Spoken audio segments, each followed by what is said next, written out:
संत रामपाल जी महाराज एक ऐसे महान संत जिन्होंने अपनी सतभक्ति, तत्व ज्ञान, करुणा और सेवा के बल पर समाज में नई मिसाल कायम की है। संत रामपाल जी महाराज की अगुवाई में उनके सभी सतलोक आश्रमों से समाज कल्याण के अद्भुत कार्यों ने समाज को सुनहरे भविष्य की एक नई उम्मीद दिखाई है। संत रामपाल जी महाराज से नाम दीक्षा लेने के बाद लाखों लोगों की लाइलाज बीमारियां जैसे कैंसर, एड्स आदि ठीक हुई। संत जी के ज्ञान से प्रेरित होकर उनके अनुयायियों ने लाखों यूनिट रक्तदान किया। संत जी ने लाखों बहन बेटियों का दहेज मुक्त विवाह करवाया।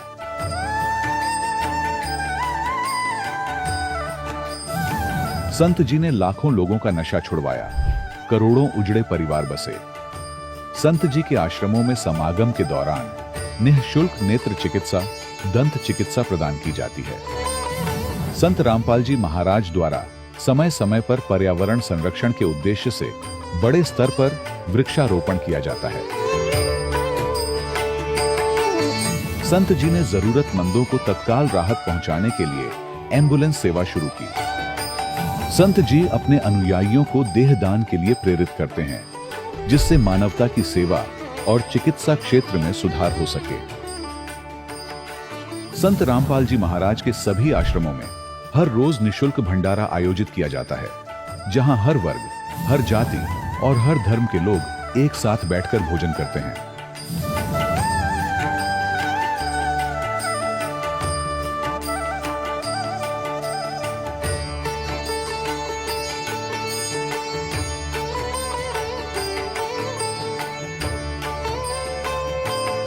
संत रामपाल जी महाराज के आश्रम में हजारों बुजुर्गों को सम्मान और प्यार के साथ जीवन जीने का अवसर मिलता है। उनके खाने, रहने और स्वास्थ्य की पूरी जिम्मेदारी संत रामपाल जी महाराज उठाते हैं। अनाथ बच्चों के लिए संत रामपाल जी महाराज के सभी आश्रम किसी वरदान से कम नहीं। यहाँ उन्हें शिक्षा, संस्कार और भविष्य के लिए बेहतर अवसर प्रदान किए जाते हैं। चाहे बाढ़ हो, भूकंप या महामारी, संत रामपाल जी महाराज और उनके अनुयायी हमेशा ही जरूरतमंदों के लिए सबसे आगे खड़े रहते हैं। कोविड महामारी के दौरान संत रामपाल जी महाराज के आश्रमों से करोड़ों लोगों के लिए भोजन, दवाइयां और जीवन रक्षक सामग्रियां उपलब्ध कराई गई। चाहे गरीब की मदद हो या किसी शोषित और पीड़ित वर्ग के हक और सम्मान की लड़ाई, संत रामपाल जी महाराज ने हमेशा ही उनकी दबी आवाज को सरकारों तक पहुंचाया है और उन्हें उचित न्याय दिलवाने में अहम भूमिका अदा की है। समाज में आध्यात्मिक और सामाजिक मूल्यों के प्रति जागरूकता लाने में संत रामपाल जी महाराज हर कदम पर मानवता के सच्चे सेवक साबित हुए हैं। संत रामपाल जी महाराज का जीवन हमें सिखाता है कि सच्ची सेवा वही है जो निस्वार्थ भाव से की जाए। आइए हम भी इस महान सेवा के कार्य में इस महान संत से जुड़ें और संत रामपाल जी महाराज से नाम दीक्षा लेकर अपने जीवन को धन्य बनाएं।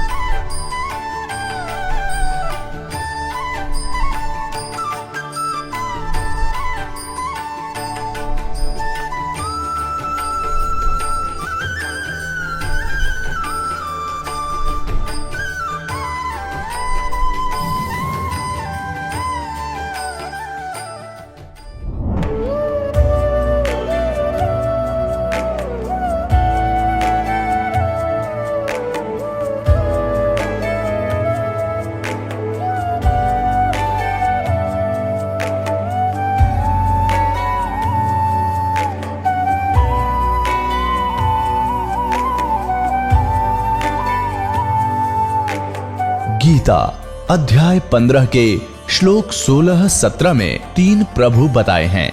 ये 3 प्रभु कौन हैं? किस प्रभु की शरण में जाने के पश्चात जन्म और मरण समाप्त हो सकता है? 3 प्रभुओं में सबसे उत्तम परमात्मा कौन है? कैसा है? उसका क्या नाम है?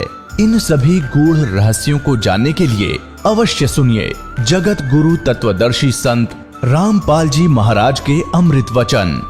दर्शकों, जब हम सच्चे गुरु के मार्गदर्शन में सच्ची भक्ति करते हैं तो हम हमारे जीवन में असंभव लगने वाली चीजें भी संभव हो जाती हैं। कुछ ऐसा ही अनुभव साझा किया है ग्वालियर, मध्य प्रदेश के सरनाम सिंह जी ने, जो पहले हनुमान जी, शिव जी और दुर्गा जी की पूजा करते थे, जिससे इन्हें कुछ सिद्धियां भी प्राप्त हुईं। लेकिन फिर भी इनका जीवन दुख और कष्टों से भरा हुआ था। इन्होंने कई आध्यात्मिक गुरुओं की बताई भक्ति साधना की, जिसमें जय गुरुदेव पंथ भी शामिल था, लेकिन इन्हें वास्तविक शांति नहीं मिली। फिर एक दिन इन्हें प्राप्त हुई जगत के तारणहार संत रामपाल जी महाराज जी की शरण। संत रामपाल जी महाराज के आशीर्वाद मात्र से इन्हें शरीर में एक अप्रत्याशित राहत का अनुभव हुआ। इसके साथ ही अन्य बाधाओं का सदा के लिए अंत हो गया। इनकी वर्षों पुरानी नशे की लत अब पूर्णतः छूट चुकी है और आज सरनाम सिंह जी और इनका पूरा परिवार खुशहाल जीवन व्यतीत कर रहे हैं। दर्शकों, अब आइए सुनते हैं सरनाम सिंह जी के जीवन में आए अद्भुत परिवर्तन की सच्ची आत्मकथा, उनके अपने शब्दों में। नमस्कार सर। नमस्कार। सर, क्या नाम है आपका? मेरा सरनाम सिंह नाम है। सर, संत रामपाल जी महाराज से नाम दीक्षा आपने कब ली? मैंने 2014 में ली। सर, संत रामपाल जी महाराज से नाम दीक्षा लेने से पहले आप क्या भक्ति साधनाएं करते थे? मैं सभी देवी देवताओं की पूजा करता था। हनुमान जी का पाठ, सुंदरकांड का पाठ करना, हनुमान चालीसा, बजरंग बाण, हनुमान अष्टक, दुर्गा चालीसा, शंकर जी का मंत्र भी पढ़ता था। सभी देवी देवताओं की पूजा करते थे। तो फिर आप संत रामपाल जी महाराज की शरण में कैसे आए? मेरे को कोई लाभ नहीं हो रहा था। जैसे देवी देवताओं की मैं और अखंड पूजा करता था, 6-6 घंटे आसन लगाता था और मत्थे पे चमक भी पैदा हो गई थी। लोग बाग मेरे से डरने भी लगे थे कि बहुत बड़ा तपस्वी है। मेरे को ऐसा आभास हो जाता था कि कोई आ रहा है और इतनी देर में आने वाला है। रिद्धियाँ सिद्धियाँ ऑटोमेटिक प्रकट हो गई थी, तो सही बात निकलती। तो लोग बाग मेरे से डरते थे और मैं उनको हाथ ऐसे करके बता देता था कि जाओ बेटा, आज से आप सही हो जाओगे। तो उनको तो सही हो जाता था, लेकिन मेरी परेशानी दिन प्रतिदिन बढ़ रही थी और मेरे को कोई लाभ नहीं हो रहा था। तो फिर है ना, मैं जगदीश प्रसाद पारासर जी के पास में गया, जो प्रवचन करता थे और दुनिया को शिक्षा देते थे। लेकिन एक मंत्र उनने बता दिया, जयंती मंगला काली भद्रकाली कपालिनी दुर्गा क्षमा शिवा धात्री स्वा सदा नमस्ते। इस मंत्र का जाप करना बेटा, तेरी कोई बाधा नहीं आएगी। उस मंत्र से मेरे को कोई लाभ नहीं हुआ। उसके बाद में मैं एक फक्कड़ दास जी थे, कोई चिम्मन दास जी कहते थे उनको, एक बाबा जी थे। तो उन्होंने कहा मैं आपको एक मंत्र देता हूँ शिव जी का, इसका आप जाप करो तो आप बिल्कुल सही हो जाओगे। तो हमने कहा बताओ महाराज जी। तो मैंने शिव जी के मंत्र का 1 साल जाप किया। शिवालय में जाके गांव बाहर मैं मंत्र बोलता था, नमामि शिमीशानम निर्वाण रूपम विभम व्यापकम ब्रह्म वेदम स्वरूपम निजम निर्गुणम निर्कलम तिनिरहरि चिदाकाश माकाशम वासम भजयम। काफ़ी बड़ा मंत्र था। तो मैं पूरा मंत्र का जाप करता था, जल चढ़ाता था, दूध चढ़ाता था और सुगंधित अगरबत्ती लगाता था कि पूरा शिवालय महक जाए। लेकिन उससे कोई लाभ नहीं। और जहाँ जो मधुमक्खी थी वो मेरे को काटने दौड़ती थी और तो वो कहते थे कि वो तेरे कर्म कर जाए, वो पट जान दे, उसके बाद में सही हो जाएगा। फिर मैंने हताश होकर उन गुरुओं को भी छोड़ दिया। फिर मैं बाबा जय गुरुदेव के पास गया मथुरा। किसी ने बताया कि आप यहाँ आइए।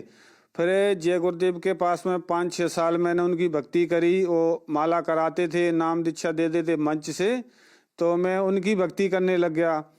उनकी भक्ति करते करते भी मेरे को कोई लाभ नहीं हो रहा था। तो परेशान हो आके कि मैंने कि अब भगवान नहीं है, ये तो सारा जगत झूठ बोलता है कि अल्लाह होता है, भगवान होता है, कहीं कुछ नहीं है और अब तो जो कुछ है सो यही है।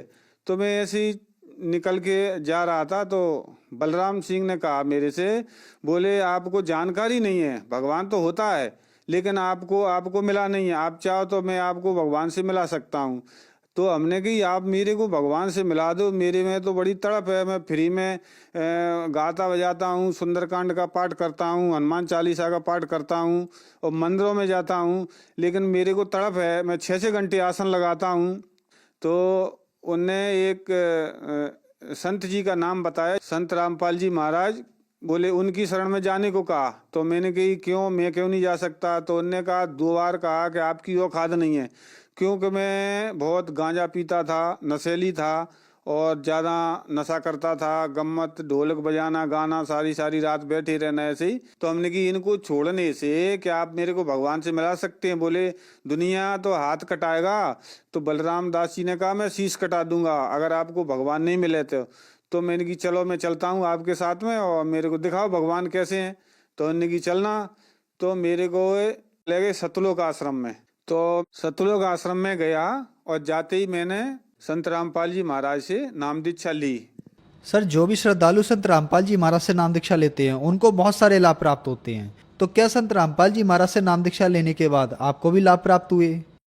जी, मेरे को बहुत लाभ प्राप्त हुए। जब मैंने नाम दीक्षा ली तो पहले तो मेरी यही बीमारी थी कि मेरे को अगर बीड़ी नहीं मिले तो पेट फूल जाना। तो ये तो मेरी आश्रम में जाते ही बिल्कुल मैंने अच्छी रोटी खाई खूब और कुछ नहीं, मेरे को कुछ नहीं हुआ। और 2 बजे उन्होंने कहा चलिए आप दर्शन के लिए, संत रामपाल जी महाराज दर्शन दे रहे हैं, चलो। तो मैं लेन में लग गया। तो जाके वहाँ बैठ गया। तो संत रामपाल जी महाराज ऐसे हाथ रखते हुए चले जा रहे थे तो मेरे पे भी हाथ रखा। तो जैसे उनने मेरे सर पे हाथ रखा तो मेरे को ऐसा लगा कि मेरे अंदर से एकदम से गैस निकली है और मेरा शरीर एकदम हल्का फुल्का हो गया। और इतने में संत रामपाल जी महाराज आशीर्वाद देते हुए आगे निकल गए। मेरा होश ही उड़ गया, मैं कुछ बोल नहीं पाया। तो जब संत रामपाल जी महाराज निकल गए तो मैंने एकदम से चिल्ला के कहा, मैंने कि गुरुजी मेरे को प्रेत बाधा बहुत परेशान करती है, तांत्रिक लोग परेशान करते हैं, तो ऐसे मैं क्या करूं? तो फिर लौट के वापस मेरे पास आए और कहा आज के बाद बेटा कोई प्रेत बाधा आपको परेशान नहीं करेगी और आप बढ़िया जाओ। तो जब से प्रेत बाधा भी खत्म हो गई संत रामपाल जी की शरण में जाने से। और दूसरा लाभ मेरे को ये हुआ कि मैं अपने खेत में ट्रैक्टर चलवा रहा था। तो ट्रैक्टर उन्होंने कहा कल्टीमीटर लग नहीं रहा है, आप पीछे खड़े हो जाइए। तो मैं कल्टीमीटर के पीछे खड़ा हो गया। उन्होंने एकदम जैसे क्लच छोड़ा तो मेरे झटका लग गया। तो मैं पीछे की तरफ ऐसे मुड़ गया तो मेरी रीढ़ की हड्डी चटक गई थी। जब रीढ़ की हड्डी चटक गई तो मैंने सब जगह अस्पताल में दिखाया। तो डॉक्टरों ने कहा भाई इसका तो इलाज होता नहीं है, अब ऑपरेशन भी नहीं होगा, मना कर दिया। तो मैं मायूस होकर बैठ गया था घर पे। तो संत रामपाल जी के आशीर्वाद से मेरी वो रीढ़ की हड्डी चटकी हुई थी, आज मैं दौड़ लगा सकता हूँ, कूद सकता हूँ और 50 किलो का कट्टा सर पर रख के और मैं कहीं भी ले जा सकता हूँ। तो एक तो मेरे को ये लाभ हुआ। दूसरा लाभ, मेरी बीवी थी घरवाली और इतनी दुखी थी, 5 लड़की होके और बच्चा होना बंद हो गए थे उनके। तो डॉक्टर को दिखाया हमने कि भाई क्या बात है। तो किसी ने बताया कि डॉक्टर को दिखाओ और ये है ना इलाज हो जाएगा, तो ये बच्चा हो सकता है। तो डॉक्टरों ने कहा कि इनकी अवधि निकल चुकी है, अब बच्चा नहीं होगा, क्योंकि एमसीसी होना खत्म हो गई। तो हम ऐसे ही हताश होकर बैठ गए। तो अपनी पत्नी से कहा कि मैं संत रामपाल जी महाराज की शरण में गया था तो मेरे पूरे रोग नाश हो गए और मेरी प्रेतबाधा भी चली गई, हो सकता है संत रामपाल जी महाराज अपन को एक पुत्र दे दें। तो मेरी पत्नी ने कहा तो चलो मेरे को भी ले चलो वहाँ। तो 2014 में मैं अपनी पत्नी को लेके और मैं गया। तो संत रामपाल महाराज ऐसे आ रहे थे तो भगतमती जो मेरी बीवी है उन्होंने कहा बाबा जी मेरे 5 लड़की हैं और बच्चा होना बंद हो गया। तो संत रामपाल जी ने कहा बेटा एक क्या 2-2 बच्चे हो जाएंगे तेरे, बोले मर्यादा में रहना, अपनी भक्ति ठीक से करना। तो मेरी जो पत्नी थी उन्होंने मेरे से कहा कि बोले ऐसा ऐसा संत रामपाल जी महाराज बोल गए हैं। तो मैंने कहा उनका वचन तो अकाट है और वो तो परमात्मा है, वो तो हो ही जाएगा। तो उसके बाद में 3 साल बाद मेरे जो भगतमती बिल्कुल एमसी होना ये होना बंद हो गई थी पत्नी, उसके बाद में सब कुछ चालू हो गया ऑटोमेटिक। किसी डॉक्टर पे नहीं गए, कहीं नहीं दिखाया, सियाने पे तांत्रिक पे नहीं दिखाया, संत रामपाल जी महाराज के आशीर्वाद से। और मेरे 2017 में लड़का हो गया है और आज बच्चा 2 साल का है और हम बढ़िया हंसी खुशी से रह रहे हैं। और एक मेरी लड़की थी बच्ची जो 3 साल की थी उस समय, तो छत पे खेल रही थी तो खेलती खेलती वो साइड में गिर गई। तो 1 मंजिल ऊंचे से गिरी बच्ची, नीचे लकड़ी रखी थी, लकड़ी पे गिरी। तो बच्ची की आ तक आवाज़ नहीं निकली। तो ऐसे तो सुनाई दिया माताजी को, हमारी लड़की को, कि कोई गिर गया है। तो जाके देखा तो बच्ची वहाँ पे बेहोश पड़ी थी। तो बच्ची को उठा के लाए और चलो कि डॉक्टर के यहाँ ले चलो, डॉक्टर के यहाँ ले चलो। तो बच्ची बोलने लगी, कह रही वो मेरे को कहीं नहीं जाना है। जब मैं खेल रही थी ना तो गुरुजी ने मेरा हाथ पकड़ा, संत रामपाल जी महाराज आए थे और मेरे सर पे हाथ रखा कि बेटा चल उठ। तो मैं उठ के आ गई और मेरे को कुछ नहीं हुआ। तो आज मेरी बच्ची बिल्कुल स्वस्थ है, फूल तक की खरोंच नहीं आई मेरी बच्ची को। मेरे को संत रामपाल जी महाराज का भरपूर आशीर्वाद मिला है और बड़े बड़े मेरे को लाभ हो रहे हैं। सर क्या पहले आप नशा भी करते थे? जी हाँ, जब मैं पहले अन्य देवी देवताओं की साधना करता था तो पहले मैं चिलम लगाता था। और जब बोलते थे जो पिछले हमारे गुरुजी थे वो बोलते थे पठान को चिलम लगती है, तो मैं कोबरा बोलते हैं, कोबरा गांजा होता है, तो कोबरा लेके आता था। वो जो और केमिकल से बनाया जाता है उसको कैप्सूल से, तो कोबरा लेके आता था, कहीं देसी गांजा लेके आता था। फिर मैं चिलम चढ़ाता था, मैं पीता था और वो कहते थे मंत्र बोल पठान तेरा सब कुछ भला करेगा। तो मैं मुसलमानी भाषा में भी मंत्र सीख लिए थे 1-2 बार। तो मैं बोलता था अल्लाह ला इलाहा इल्लल्लाह मोहम्मद रसूलुल्लाह, अल्लाह गालो तेज कमान चारों पीठ पठान, बली जली तुम करो बली ला इलाहा इल्लल्लाह मोहम्मद रसूलुल्लाह। लेकिन इन मंत्रों से दूसरों का भला तो हो जाता था लेकिन मेरा कुछ नहीं हुआ। और इतना नशा कि दिन भर में अगर 10 चिलम पी लें, 15 पी लें, 20 पी लें, तो अगर बैठ गए ढोलक पेटी लेके तो गम्मत गा रहे हैं मंगन रहे हैं। मेरा घर ही बर्बाद हो रहा था, बिल्कुल कोई संभालने वाला नहीं था। और जब कोई ऐसी बात आती थी तो हम आपस में बैठ के रो लेते थे कि हमारा इस संसार में कोई है ही नहीं है, कोई सुनता ही नहीं था, सुनने वाला नहीं था। और अब मेरा संत रामपाल जी महाराज से जब से मैं जुड़ा हूँ, जब से मेरे परिवार का, मेरे घर का पूरा नशा बिल्कुल खत्म हो गया है। सर यह कैसे संभव हुआ कि संत रामपाल जी महाराज से नाम दीक्षा लेने के बाद आपका नशा छूट गया? ये संत रामपाल जी महाराज ने जो मेरे को नाम दीक्षा दी, और नाम दीक्षा में जो मेरे को प्रथम मंत्र मिलते हैं हमको, जो प्रथम मंत्र में इतनी शक्ति होती है कि नशा तो रही क्या, मेरे अंदर जो बीमारियां थी वो भी ऑटोमेटिक निकल के बाहर चली गई। और इतना सुपर पावर उनका मंत्र है। और जब संत रामपाल जी महाराज के मंत्रों का हम जाप करते हैं तो ऑटोमेटिक शरीर में जो भी विकार होते हैं वो ऑटोमेटिक निकल जाते हैं। और कोई दवाई से, कोई इंजेक्शन से, कोई कैसे मैंने जे करवा के देखा कि मेरा नशा मुक्त हो जाए। और अनेकों धर्मगुरुओं के मंत्र जाप करके देखे मैंने, कोई राम मंत्र देता है, कोई कृष्ण मंत्र देता है, कोई विष्णु मंत्र देता है, लेकिन सब शास्त्र से विरुद्ध हैं, शास्त्र के अनुकूल नहीं है इनकी साधना। और इनकी साधना करने से मैं अन्य गुरुओं की मैं और नशा में लिप्त होता जा रहा था और मैं खुद को नहीं उबार पा रहा था। लेकिन जब से हम संत रामपाल जी महाराज की शरण में गए तो उनके मंत्र में इतनी शक्ति, प्रथम मंत्र में ही मेरे सारे काम बन गए और सारा मेरा विकार छूट गया। संत रामपाल जी महाराज के मंत्र जाप जो देते हैं उनमें, क्योंकि रामायण में लिखा है कि मंत्र जाप मम दृढ़ विश्वासा, मंत्र का जाप तो हम करते थे अन्य धर्म गुरुओं का, लेकिन वो सही मंत्र नहीं था।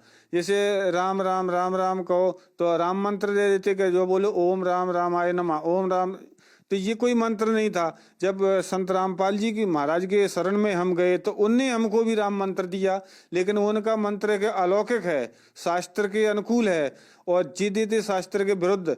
तो जिन्हें इनका मंत्र जाप करने से हम और गड्ढे में जा रहे थे। संत रामपाल जी महाराज का शरण हमने जब हम शरण में पहुंचे, इनका मंत्र हमने जाप किया तो इनके मंत्र से हमको इतनी अपार शक्ति मिली और इतना अपार सुख मिला कि कोई इस पृथ्वी पे हमको दे नहीं पाया। आज मैं और नशे से मुक्त हूँ, मेरा पूरा परिवार एकदम से स्वस्थ है, तंदुरुस्त है, बढ़िया है, रह रहे हैं। सर संत रामपाल जी महाराज से नाम दीक्षा लेने से पहले आपने कई गुरु बनाए। आप एक बात बताइए, लोगों का कहना है कि भक्ति पंथ में गुरु बदलना पाप है, क्या ये बात सही है? ये गुरु बदलना कोई पाप नहीं है। दत्तात्रेय ने 24 गुरु बनाए और हमें जो है पहले स्कूल में जाते थे LKG UKG पहली क्लास में। अब ये थोड़ी है कि जिंदगी भर कामाने कबूतर पढ़ते रहो, ऐसा तो होता नहीं है कहीं। अगर आपको अगर मोक्ष प्राप्त करना है हमें, तो अनेकों गुरु बदल जाएं, कोई दिक्कत नहीं, लेकिन सदगुरु एक होते हैं। और हमें तो ऐसा कुछ नहीं है कि नहीं गुरु बदलना ही नहीं है, हम तो बार बार बदलेंगे। अब वो हमको जिम रामायण में लिखा है गोसाई जी ने, जिम सरता सागर में हो जाई यद्यप तास कामना नाई। जब कामनाएं मन की खत्म हो जाए, जब समझो हमको आज पूर्ण गुरु मिल गए, और जब तक तरंगें उठती रहें, मन की कामनाएं चलती रहें, तो गुरु बदलना जरूरी है, बहुत जरूरी है। मैं तो ये कहूँगा कि जब दत्तात्रेय ने 24 गुरु बनाए, 25वें में उनकी मुक्ति हुई, तो हमें 2-4 गुरु बदल दें तो कोई फर्क पड़ता है क्या? कोई फर्क नहीं है, बदलना चाहिए गुरु। सर, संत रामपाल जी महाराज से नाम दीक्षा लेने के बाद आपको बहुत सारे लाभ प्राप्त हुए।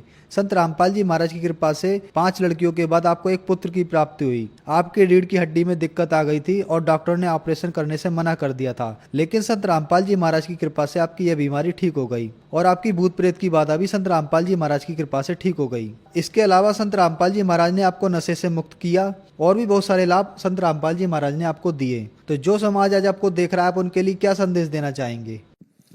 उनके लिए संदेश क्या मैं निवेदन कर सकता हूँ कि जो भाई बहन मेरे को देख रहे हैं और जो अन्य धर्म गुरुओं से जुड़े हुए हैं, अपना अगर मोक्ष करवाना है, पूर्ण कल्याण करवाना है, तो संत रामपाल की शरण में आए, अपना कल्याण कराएं। और ईसाई भाइयों के लिए मैं कहूँगा कि उनके रब वाहेगुरु आए हुए हैं, और हिंदुओं के लिए मैं कहूँगा कि उनके भगवान आए हुए हैं, उनके राम आए हुए हैं। मुसलमानों के लिए भाइयों के मैं कहूँगा कि उनके अल्लाह ताला आए हुए हैं, वो अपना अपना कल्याण करवाएं। और संत रामपाल जी महाराज जो ज्ञान देते हैं हमको, तो शास्त्र के अनुसार देते हैं। गुरु ग्रंथ में लिखा है वो आप मिला लीजिए, रामायण में लिखा है मिला लीजिए, कुरान शरीफ में लिखा है, बाइबल में लिखा है। सभी धर्मों से मेरा ये निवेदन है कि आप अपनी अपने धर्मों की किताबों को खोल के, सदग्रंथों को खोल के देखिए, गीता को खोल के देखिए, कुरान शरीफ को खोल के देखिए। सब में जो संत रामपाल जी महाराज ज्ञान बताते हैं, जो सब में मिला हुआ है, और सभी ग्रंथों से आपको ज्ञान दे रहे हैं। अतः मेरी सभी भाई बहनों से प्रार्थना है कि संत रामपाल जी महाराज से नाम दीक्षा लीजिए, अपना अपना कल्याण करवाइए। सर, संत रामपाल जी महाराज से नाम दीक्षा कैसे ले सकते हैं? देखो, वैसे तो हर एक जिला में नामदान केंद्र सेंटर खुला हुआ है, और जो टीवी में जो पट्टी चलती है उसमें नंबर दिए गए हैं, उन पे नंबरों पे आप फोन करके आप संत रामपाल जी महाराज से नाम दीक्षा ले सकते हैं। धन्यवाद सर। दर्शकों, अभी आपने सुने संत रामपाल जी महाराज से दीक्षा प्राप्त करके सुखी हुए भक्त के अनुभव। अब देखिए जगत गुरु तत्वदर्शी संत रामपाल जी महाराज के मंगल प्रवचन। सेवक होकर उतरे, एक दास बन के आए यहाँ पर कबीर दास। कबीर दास एक सिंपल मैन की भूमिका की मालिक ने। सेवक होकर उतरे, उतरे माने सशरीर आए। ये नियम है परमात्मा, सशरीर आता, सशरीर चला जाता है, अथी आत्माओं को मिलते हैं। सेवक होकर उतरे इस पृथ्वी के माही, जीव उदाहरण जगत गुरु बार बार बलि जाहु। जीव उदाहरण, जीव का उद्धार करने के लिए यहां उतरे। है अभी आपको बताया था इन पवित्र वेदों में, ऋग्वेद के विषय में जो आपको सभी मंत्र और मंडल और सूक्त बताए, इनमें ये प्रमाण है कि वो परमात्मा ऊपर रहता है। एक तेजो में लोक है, 100 प्रकाशित पृथ्वी है वो सतलोक। उसके 3 पोर्शन है, 3 विभाग हैं। जैसे एक तो दिल्ली का बाहरी क्षेत्र जिसमें गांव है, विलेज है। एक फिर उसका शहर दूसरी स्थिति में, दूसरा पोर्शन बाजार है। और तीसरा वो पार्लियामेंट हाउस और प्रधानमंत्री का घर, रेजिडेंस, राष्ट्रपति भवन, ये तीसरा स्थान समझ लो। तो वो परमात्मा ऐसे सतलोक के तीसरे स्थान पर विराजमान है और वहां से गति करके आता है, अच्छी आत्माओं को मिलते हैं, एक कवियों की तरह आचरण करते हैं। ये वेदों में प्रमाण आपको बहुत बार दिखाया है। और अपने मुख कमल से वो वाणी बोल बोल के लोकोक्तियों के माध्यम से विचार व्यक्त करते हैं, दोहों के माध्यम से, शब्दावलियों के माध्यम से। और जिस कारण से वो एक प्रसिद्ध कवियों में से एक कवि भी कहलाते हैं, लेकिन वो होते हैं परमात्मा।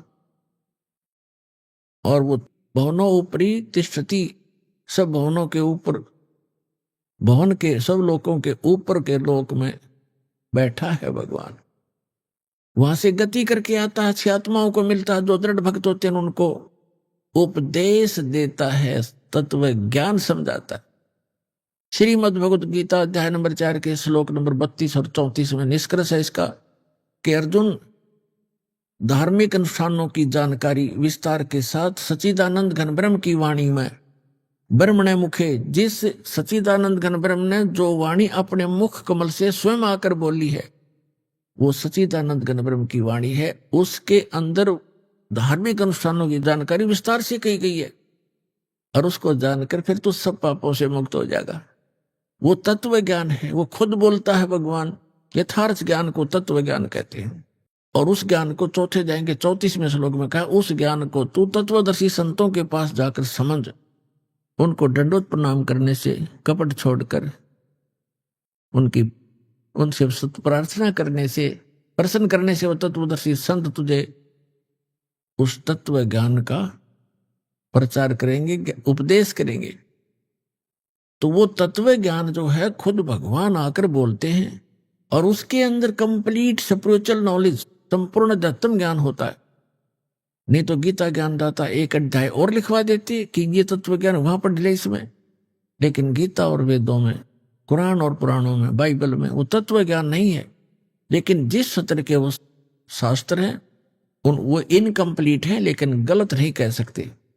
जैसे एक मैट्रिक का सिलेबस होता है, उसकी बुक्स होती हैं, तो वो बुक्स गलत नहीं होती, लेकिन वो बीए और एमए की नहीं होती, लेकिन उस 10वीं तक की पढ़ी हुई पढ़ाई आगे काम अवश्य आती है। तो इसी प्रकार हमारी सदग्रंथ जो हैं ये सभी अध्यात्म मार्ग को समझने में सहयोगी हैं, लेकिन यथार्थ ज्ञान परमात्मा ने स्वयं आकर दिया है, वो तत्व ज्ञान। तो यहां वही बता रहे हैं गरीबदास साहब जी, सेवक हो के उतरे इस पृथ्वी के माही, जीव उदाहरण जगत गुरु, वो बार बार बलिहारी जाऊं उस परम पिता पे। जीव उदाहरण जगत गुरु, जगत गुरु वही होता है जो पूरे विश्व को तत्व ज्ञान बतावे। जो अटपट करते हैं, शास्त्र ज्ञान कहते हैं, वो बेशक जगत गुरु लिखे रहे, वो नकली डुप्लीकेट जगत गुरु और सतगुरु हैं। तो यहां गरीबदास जी कहते हैं, जीव उद्धारने के लिए, हमारा जीवों का उद्धार करने के लिए वो जगत गुरु बन के आए थे परमात्मा 600 वर्ष पहले। और परमात्मा के कबीर साहिब के एक दुल्हा धानक, एक अछूत कहा करते उसको, और 64 लाख सिद्ध हो जाना बालकों का खेल नहीं है। आज से 550 पौने 600 वर्ष पहले इस भारतवर्ष में, भारत कहाँ तक था, पश्चिमी और पूर्वी पाकिस्तान, अफगानिस्तान, बलोचिस्तान, इराक और ईरान तक भारत था उसमें। और इसमें कितनी आबादी होगी, उसमें मुश्किल से 4 करोड़, और 4 करोड़ आबादी में से 64 लाख से सोना एक दुल्हे के हो सकते हैं, वो दुल्हा हो सकते हैं, वो समर्थ शक्ति थे।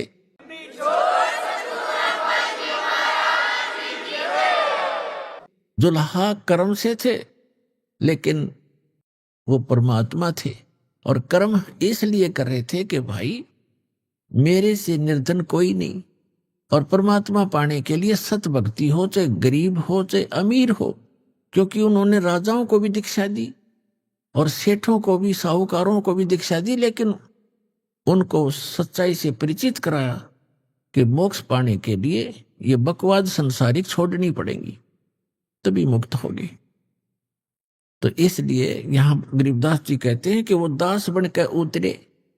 जैसे रामानंद जी को परमात्मा सचखंड लेकर गए, सतलोक शाश्वत स्थान पर, स्वामी रामानंद जी को फिर वापस छोड़ा, तब कहा था, दोहू ठोर है एक तू भया एक से दो, दोहू ठोर है एक तू, ऊपर भी आप ही हो और नीचे भी आप ही हो, और गरीबदास हम कारणे तुम आए हो। मगजो गरीबदास जी ने अपनी वाणी में लिखा है, गरीबदास जी की इसलिए नाम लिया जाता, जैसे तुलसीदास जी की उन चौपाइयों में उनका नाम तुलसीदास होता है, लेकिन महिमा श्री राम की ही होती है।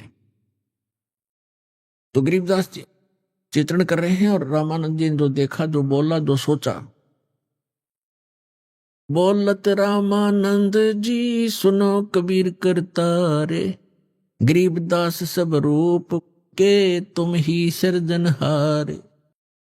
तो यहां क्या बता रहे हैं, जो प्रसंग चल रहा है, काशीपुरी कष्ट किया उतरे अदर अदारे, उतरे अवतरित हुए। किसी मां के जन्म कबीर परमेश्वर जी ने नहीं लिया। मोमिन को मुजरा हुआ जंगल में दीदारे, कोट किरण शशि भान सुध, आसन अधर विमान और परसत पूर्ण ब्रह्म को, ये शीतल पिंड और प्राण है। गोद लिया मुख चूम कर हेम रूप झलकनते, जगर मगर काया करे जैसे दमके पद्म अनंत।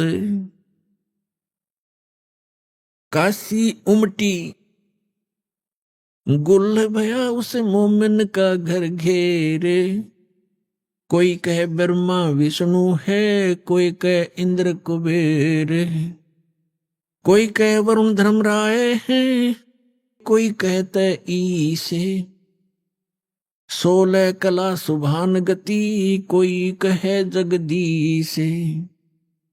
भक्ति मुक्ति ले उतरे वो मिटन तीनों ताप, मोमन का डेरा लिया फिर कहे कबीरा बाप। दूध न पीवन अन्न भखे है, ना पालने झूलनते, अधर अमान ध्यान में कमल कला फूलनते। कोई कहे ये छल ईश्वर नहीं, कोई किन्नर कहलाए, कोई कहे ये गण ईश का जो जो मात्र सावे। अब जो भी आके देखे, कोई अपनी अपनी सोच से लड़के की महिमा बता रहा है। कोई कहे ये वरुण है, जल का देवता, और कोई कहे इसके चेहरे से ऐसी झलक, ऐसी रौनक है कि ये तो ऐसा लगता है कि यहाँ का कोई धर्मराज प्रकट हो गया। अब जिसकी जितनी आत्मा निर्मल थी, भगवान उसा ही दिखे था उसे। कोई कहते ये ईश, ये तो भगवान है। और 16 कला सुभान गति, कोई कहे जगदीश। फिर कहते कोई कहे छल ईश्वर नहीं, कि ईश्वर नहीं है, ये कोई देव है, कोई गण है, कोई किन्नर है। और कोई कहे गण ईश का जो जो मात रिसाए।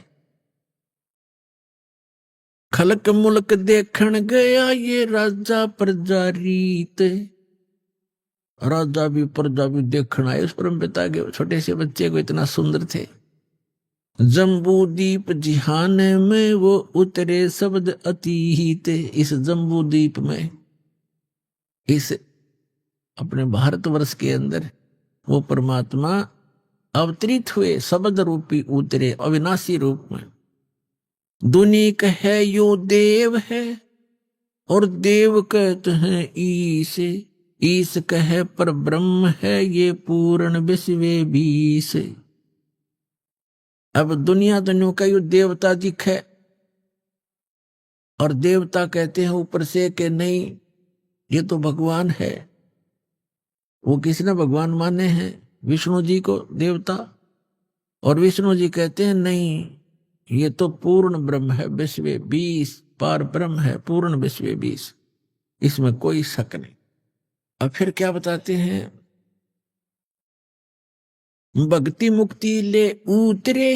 ओए होए, जैसे ऋग्वेद मंडल नंबर 9 सूक्त 94 के मंत्र 1 और मंडल 9 सूक्त 95 के मंत्र 2 का सारांश है कि वो परमात्मा कवियों की तरह आचरण करता है, अपने मुख से, अपनी वाणी से बोल बोल के ज्ञान सुनाता है।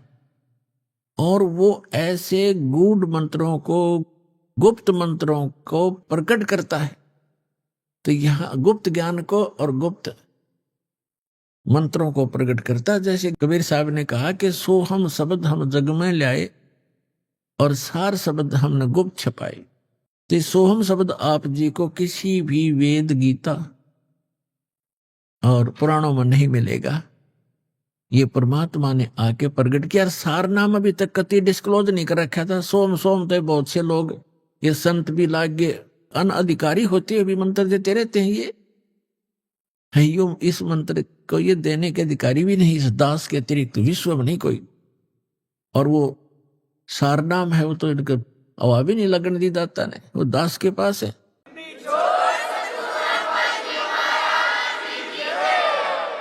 इस कंप्लीट कोर्स से ही ट्रीटमेंट होगा। तो क्या बताया है? भक्ति मुक्ति ले उतरे, लेकर अवतरित हुए। भक्ति मुक्ति ले उतरे, ये मिटन तीनों ताप।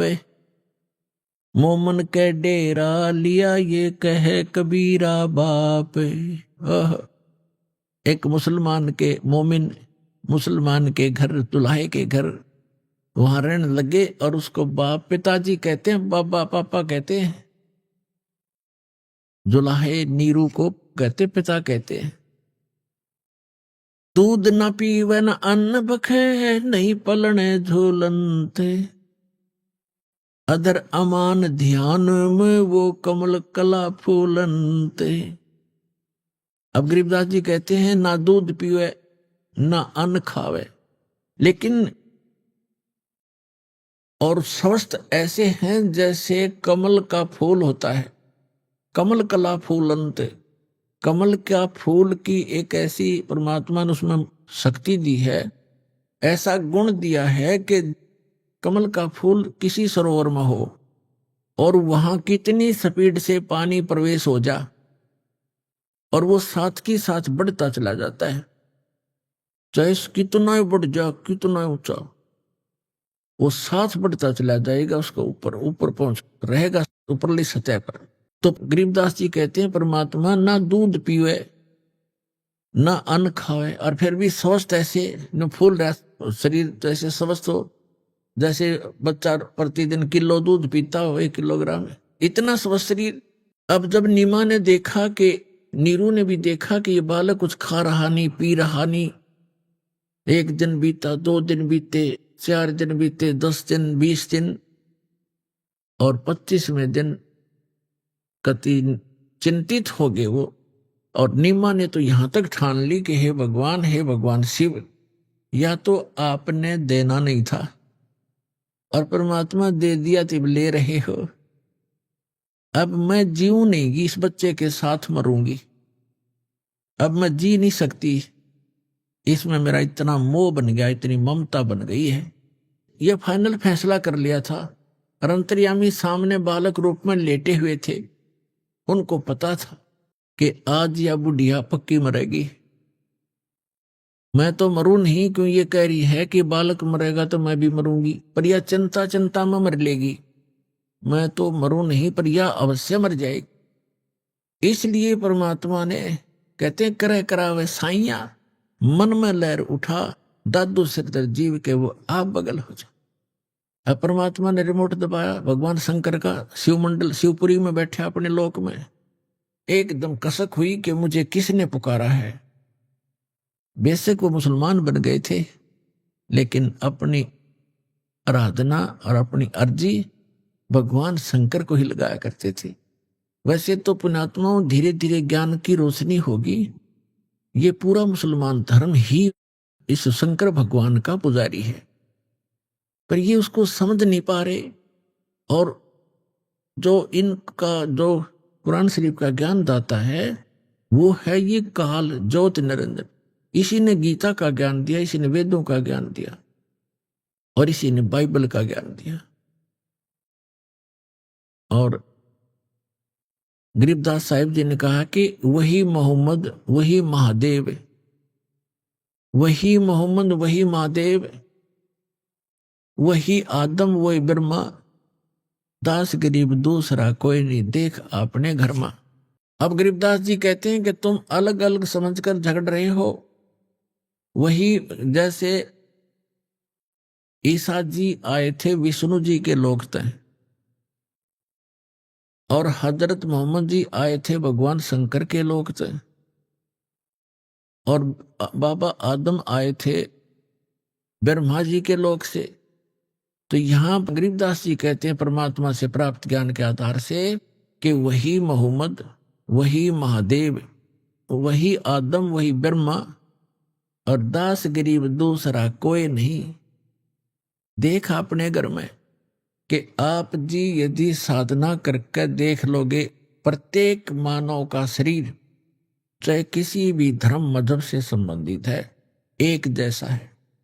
उसके अंदर कमल भी एक जैसे हमारे रीढ़ की हड्डी है, जो जिसको बैकबोन बोलते हैं, पीछे की जो हड्डी है बैकबोन पिछले की, इसके अंदर की साइड में जैसे बहुत ऐसा स्थान है जिस पर छोटी छोटी सी ऐसे नाभि कमल, नीचे मूल कमल, गुदा से 2 उंगल ऊपर अंदर की तरफ, और उससे 2 उंगल ऊपर लगभग स्वाद कमल है ब्रह्मा जी। जिस मूल कमल में गणेश जी का निवास है, यानी गणेश जी का चैनल समझ लो कि गणेश जी के लोक में जो भी क्रियाएं हो रही हैं आप इस अपने मूल कमल में देख सकते हो।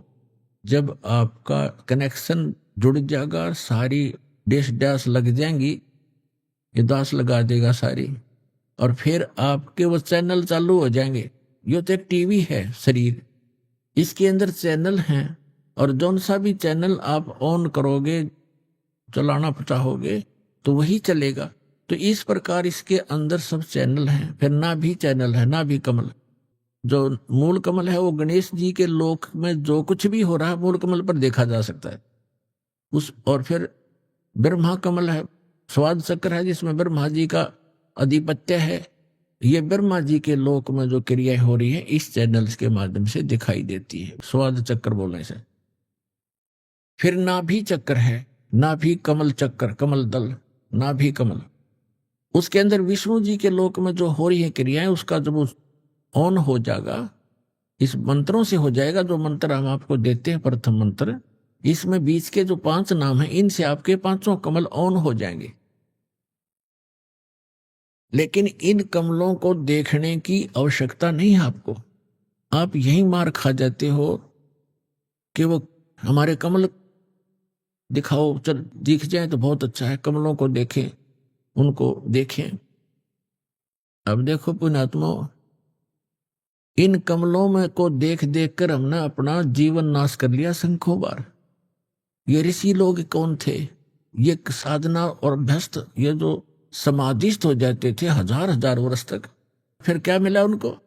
ये क्या होता है कि किसी भी कमल में आपकी सुरती लगी, वो ऑन हो गया तो उसके अंदर आपकी सुरती पहुंच जाएगी बहुत दूर तक, और उस लोक में प्रवेश कर जाएगी। वहां आप जो देखोगे नजारे। अभी आपने सुने संत रामपाल जी महाराज के मंगल प्रवचन। आइए अब सुनते हैं संत रामपाल जी महाराज से नाम दीक्षा लेकर सतभक्ति करके अद्भुत लाभ प्राप्त करने वाले अनुयायी के विचार। दर्शकों, आज हम आपको एक ऐसी सच्ची कहानी से रूबरू करवाने जा रहे हैं जो दर्शाती है कि सच्चे संत की शरण में आने से जीवन कैसे बदल सकता है। मिलिए अलवर, राजस्थान की रामकला जी से। रामकला जी और इनके परिवार की हनुमान जी में गहरी आस्था थी।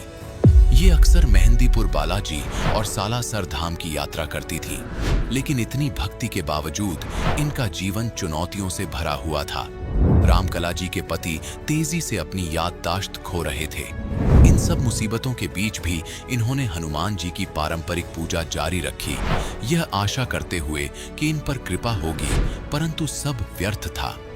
लेकिन जब रामकला जी ने संत रामपाल जी महाराज से नाम दीक्षा ली तो इनके जीवन में चमत्कारिक परिवर्तन आने शुरू हो गए। इनके पति का स्वास्थ्य सुधरने लगा और आर्थिक स्थिति में भी सुधार आया। इतना ही नहीं, रामकला जी के बेटे ने पहले ही प्रयास में राष्ट्रीय रक्षा अकादमी NDA में सिलेक्शन पा लिया।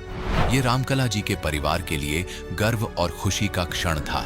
दर्शकों, अब आइए सुनते हैं रामकला जी के जीवन परिवर्तन की ये प्रेरणादायक कहानी, इनकी अपनी जुबानी। नमस्कार बहन जी। सत साहेब जी। क्या नाम है बहन जी आपका? जी मेरा नाम रामकला है, दुगेड़ा गांव, तहसील भैरव, डिस्ट्रिक्ट अलवर, राजस्थान। संत रामपाल जी महाराज की शरण में आने से पहले आप क्या भक्ति साधना करते थे? जी मैं तो दुर्गा माँ की पूजा करती थी। मेरे हस्बैंड मेहंदीपुर, सालासर, श्याम जी के, और ये जो सावन में कावड़ वगैरह लेके आते हैं, ये सब लेके आते थे। सुबह 4 बजे उठते, बच्चों को उठाते और फिर वो मंदिर में शिव पे जल चढ़ा के आते थे। बहन जी, जैसा कि आपने बताया कि आप दुर्गा देवी की पूजा करते थे तथा आपके पति सालासर जाते थे तथा विभिन्न मंदिरों में जाते थे, तो इन सभी भक्ति साधनाओं को करते करते आपको क्या लाभ प्राप्त हुए? सर, उससे मुझे कोई लाभ नहीं हुआ सिवा हानि के। जैसे वो सभी देवी देवताओं की पूजा करते थे, शिव को जल चढ़ाते थे, उसके बाद भी उनका एक्सीडेंट हो गया, और एक्सीडेंट भी बहुत बुरा कि उनकी याददाश्त, मेमोरी सब कुछ चला गया उस दौरान। फिर किसी पंडित जी ने बताया उनको कि भाई तुम लोग इनको, जो बजरंग बली है ना, इनको मंगलवार और शनिवार को सिंदूर लगा के आया करो। तो हमारे पास में सिटी है भैरोड, वो लोग वहाँ पे जाते सिंदूर लेके और तेल और सिंदूर मिला के उसको पूरे को लेप करके आते ऐसे। फिर भी उनको कोई लाभ नहीं हुआ, याददाश्त चली गई उनकी, बोलते नहीं थे। सिर्फ इतना बोलते थे कि मैं और मेरे दोनों बच्चे उसकी भाषा को समझ सकते थे, बाकी कोई नहीं। अनजान लोग तो उनको शराबी बोलते थे, हालांकि उसने कभी नशा नहीं किया। तो सर, उनके एक्सीडेंट के बाद हमारे कमाने वाला कोई था नहीं और कंडीशन बहुत ख़राब हो गई थी। 1.5 साल तक हम लोग जयपुर SMS के चक्कर काटते रहे। डॉक्टरों ने कहा कि भाई इनकी याददाश्त आ भी सकती है, नहीं भी आएगी। हमने कहा चलो छोड़, भगवान जो करता है जो अच्छा ही करता है। फिर क्या हुआ कि हालत इतनी ख़राब हो गई, जो भी थोड़ा बहुत पैसा था हमारे पास, ज़मीन जायदाद है नहीं, वो उनकी बीमारी में लग गई। बच्चों को पढ़ाने के लिए हमारे पास कुछ था नहीं, सरकारी स्कूल में बच्चे जाते थे। हमें एक तरह से सड़क पर आ गए थे, हमारे पास खाने पीने के लिए कुछ भी नहीं था। जैसे तैसे करके हम लोग अपना काम चलाते थे। बहुत बुरी कंडीशन हो गई थी, किसी से उधार मांगते कोई देता भी नहीं था। सब लोग बोलते थे कहाँ से देगा, ये तो पागल हो गया, मेंटल हो गया। और हकीकत में मेंटल हो गया था वो, क्योंकि याददाश्त चली गई थी उनकी। डॉक्टरों ने मना कर दिया था कि नहीं बोलेगा ये। फिर उसके बाद एक पंडित ने उसको बताया कि इसको कुत्ता और खाएगा। हकीकत में ऐसा ही हुआ, कुत्ता भी खा गया उसको। तो मैं उस पंडित के पास दोबारा गई। उससे पहले मैं पंडित लोगों को नहीं मानती थी। दुर्गा को तो मैंने उसी दिन छोड़ दिया था जिस दिन उसका एक्सीडेंट हुआ था। अगर माँ होती कहीं पे, दुर्गा माँ होती, तो इनका एक्सीडेंट नहीं होता आज, और वो भी मैंने नवरात्रा कर रखे हैं उस दौरान। फिर क्या हुआ, पंडित ने कहा कि भाई इस पे 7.5 की दशा है शनि की, आप लोग ऐसा करो कि इसको गुलाल लगाओ बजरंग बली को। मैंने कहा ठीक है भाई, लगाते हैं।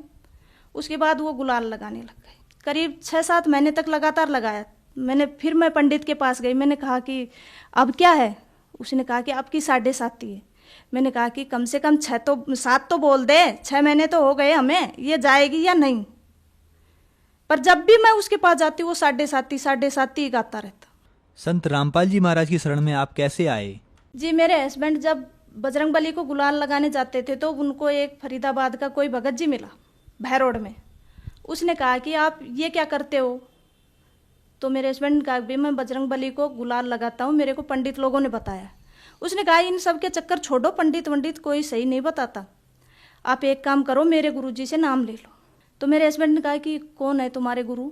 उसने कहा संत रामपाल जी महाराज। भगत जी ने कहा कि चलो मैं घर पे जाके और बच्चों की माँ से सलाह करके आपको बताऊंगा। सर जी, मैंने कभी गुरु देखा नहीं था और नहीं बनाया था और नहीं पता था गुरु के बारे में।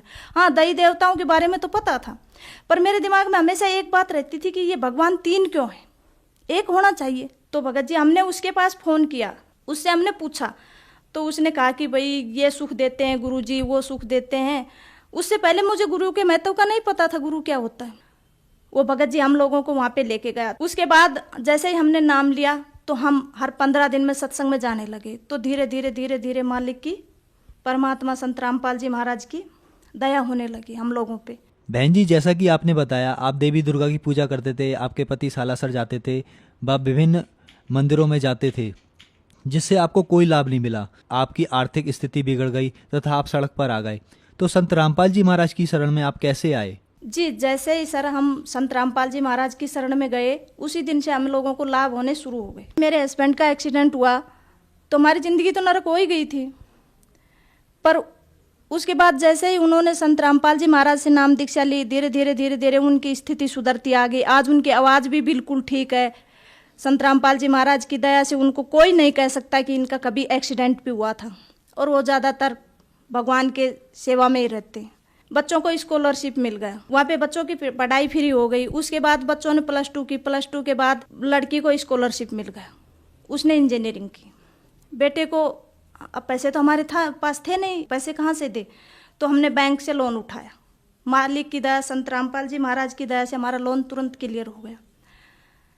जैसे ही मेरे बच्चे ने, लड़के ने मेरे ने 2 साल तक बीटेक की, उसके बाद उसने एनडीए का फॉर्म भर दिया, उसने एग्ज़ाम दिया। एग्ज़ाम देने के बाद में संत रामपाल जी महाराज परमात्मा की इतनी दया हुई कि उसका सिलेक्शन हो गया। बाकी ऐसी किस्मत कहाँ है कि एक गरीब का बच्चा जो सड़क छाप था वो उसका एनडीए में सेलेक्ट हो जाए, पर वो भी संत रामपाल जी महाराज की दया थी। अच्छा, उसके बाद उसका इंटरव्यू हुआ बेंगलोर, 14 दिन चला। इंटरव्यू में वो 13 दिन क्लियर कर दिए, 14 दिन वो रह गया हल्का सा मेडिकल में। उसने वहाँ से फ़ोन किया कि माँ मैं इंटरव्यू में रह गया। मैंने कहा बेटे घर पे आ जा। घर आ गया। मैंने कहा कि तुम वहाँ पे जाओ, अपने परमात्मा के पास, संत रामपाल जी महाराज के पास जाओ। वो वहाँ पे गए तो मालिक ने कहा बेटा चिंता मत कर। तो उनका वो दिल्ली में मेडिकल क्लियर हो गया। फिर उसने कहा माँ अब क्या करूँ। मैंने कहा बेटा फिर जाओ परमात्मा संत रामपाल जी महाराज के पास। बच्चे ने कहा कि गुरुजी मेरा ज्वाइनिंग लेटर, क्योंकि मैं सबसे पीछे रह गया, बाकी सब बच्चे चले गए। गुरुजी ने कहा बेटा तू घर जा। वो आया वहाँ से, आते ही तीसरे दिन मालिक की दया से उसका को लेटर आ गया। भगत जी 2016 में 4 साल की उसकी ट्रेनिंग चली। उसके बाद उसने 2016 में एनडीए क्लियर किया और राष्ट्रपति गोल्ड मेडल। 2500 बंदों में सिर्फ एक भगत जी, मेरे भगत जी और मैं वहाँ पे गए केरला, एजीमाला। वहाँ पे जाने के बाद जैसे ही हमने देखे 2600 एकड़ में अकेडमी है, वो पूरी अकेडमी में संत रामपाल जी महाराज की दया से मेरे बेटे के पोस्टर लगे हुए थे। जहाँ भी देखे लेफ्टिनेंट केवल कृष्ण, लेफ्टिनेंट केवल कृष्ण की आवाज। सर पूछो मत, मेरे भगत जी वहाँ पे रोने लग गए। ए मालिक कहाँ थी इस सड़क चाप की ऐसी किस्मत जो आज ने आपने ऐसा बना दिया। हमें 3 दिन तक बस सिर्फ जिधर भी देखे माइक में एक ही एक आवाज आए, लेफ्टिनेंट केवल कृष्ण, लेफ्टिनेंट केवल कृष्ण। मैं और मेरे हस्बैंड बस सिर्फ और सिर्फ संत रामपाल जी महाराज को 3 दिन तक याद करके रोते रहे। जैसे ही उसको राष्ट्रपति गोल्ड मेडल उसके कंधे पे लगा, मेरे भगत जी से रुका नहीं गया।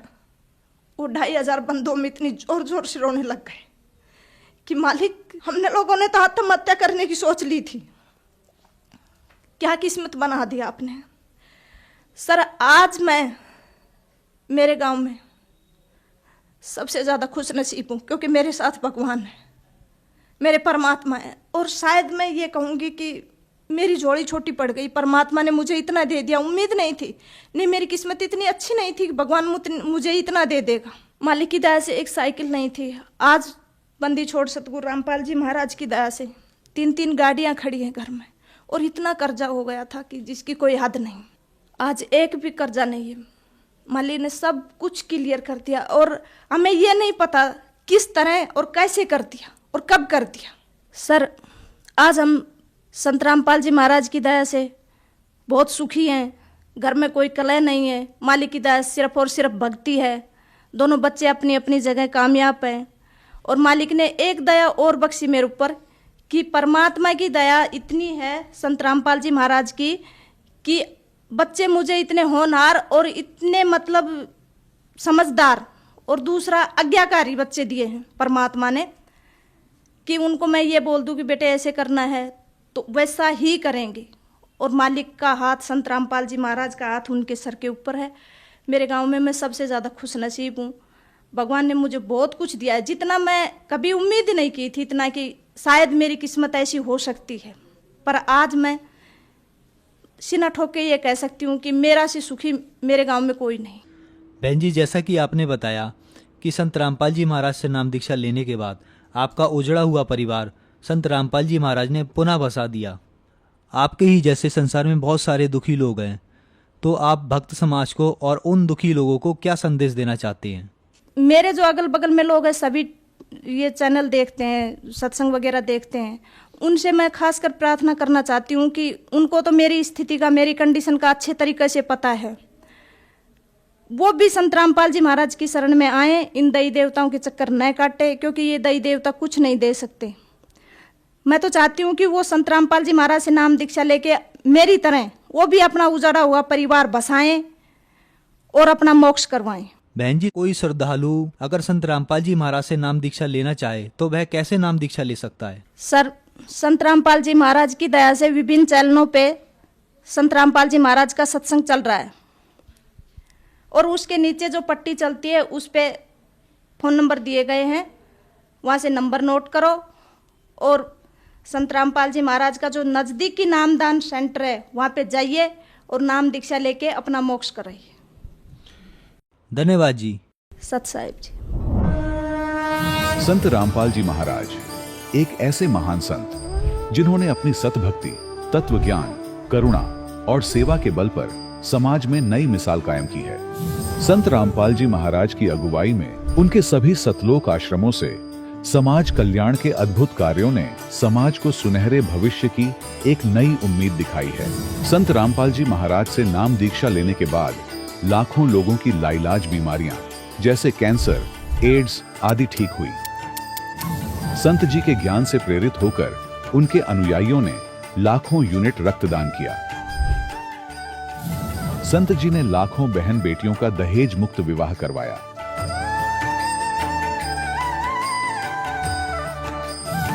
संत जी ने लाखों लोगों का नशा छुड़वाया, करोड़ों उजड़े परिवार बसे।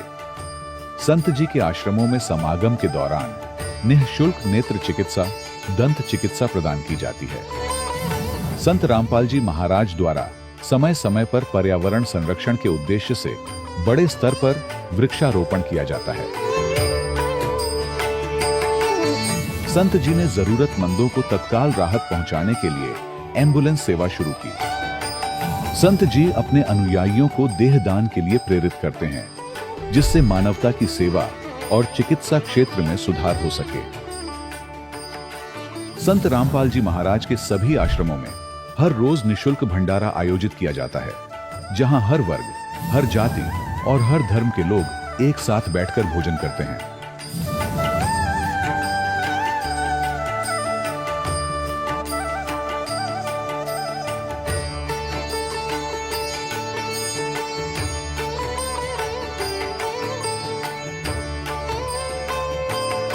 संत रामपाल जी महाराज के आश्रम में हजारों बुजुर्गों को सम्मान और प्यार के साथ जीवन जीने का अवसर मिलता है। उनके खाने, रहने और स्वास्थ्य की पूरी जिम्मेदारी संत रामपाल जी महाराज उठाते हैं। अनाथ बच्चों के लिए संत रामपाल जी महाराज के सभी आश्रम किसी वरदान से कम नहीं। यहाँ उन्हें शिक्षा, संस्कार और भविष्य के लिए बेहतर अवसर प्रदान किए जाते हैं। चाहे बाढ़ हो, भूकंप या महामारी, संत रामपाल जी महाराज और उनके अनुयायी हमेशा ही जरूरतमंदों के लिए सबसे आगे खड़े रहते हैं। कोविड महामारी के दौरान संत रामपाल जी महाराज के आश्रमों से करोड़ों लोगों के लिए भोजन, दवाइयां और जीवन रक्षक सामग्रियां उपलब्ध कराई गई। चाहे गरीब की मदद हो या किसी शोषित और पीड़ित वर्ग के हक और सम्मान की लड़ाई, संत रामपाल जी महाराज ने हमेशा ही उनकी दबी आवाज को सरकारों तक पहुंचाया है और उन्हें उचित न्याय दिलवाने में अहम भूमिका अदा की है। समाज में आध्यात्मिक और सामाजिक मूल्यों के प्रति जागरूकता लाने में संत रामपाल जी महाराज हर कदम पर मानवता के सच्चे सेवक साबित हुए हैं। संत रामपाल जी महाराज का जीवन हमें सिखाता है कि सच्ची सेवा वही है जो निस्वार्थ भाव से की जाए। आइए हम भी इस महान सेवा के कार्य में इस महान संत से जुड़ें और संत रामपाल जी महाराज से नाम दीक्षा लेकर अपने जीवन को धन्य बनाएं।